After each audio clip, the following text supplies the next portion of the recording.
it can take decades, centuries, or even longer to be replenished.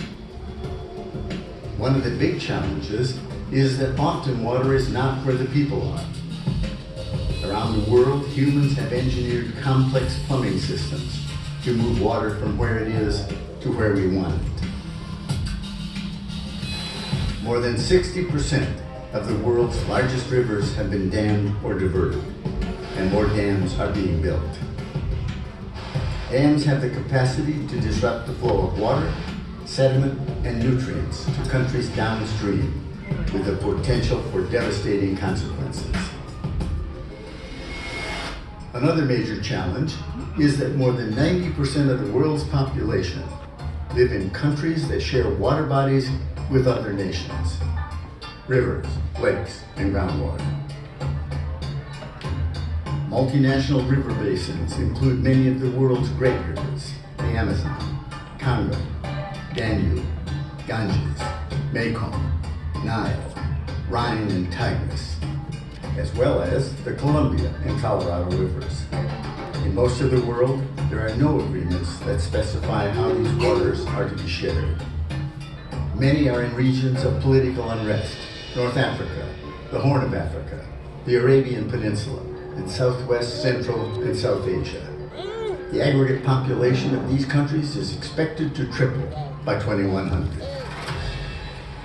Water shortages could become flashpoints for regional and international conflicts. Having enough water is not just a developing country issue. Spain, South Korea, Australia, and even the United States are facing challenges.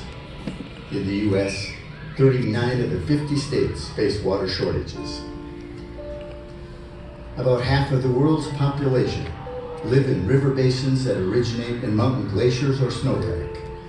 Climate change is reducing these reservoirs that for thousands of years collected precipitation during the winter and released it during the spring and summer. Tibet is a dramatic example.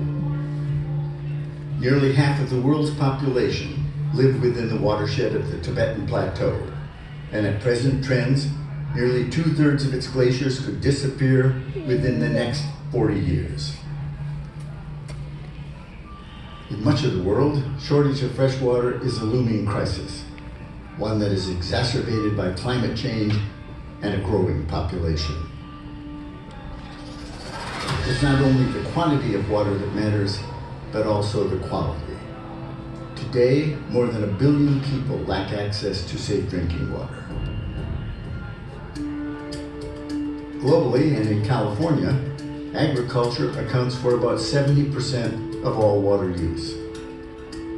Rapidly growing cities are major centers for water demand and loss from leakage. We have the knowledge and technology to reduce the amount of water used in agriculture and in cities.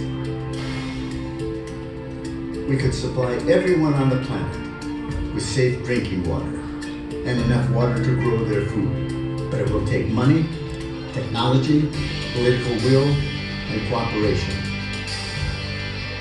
Learning how to share water requires collaborative decision-making at intergovernmental levels. These issues are complex, politically, economically, and legally. Every region and country wants water security for their people.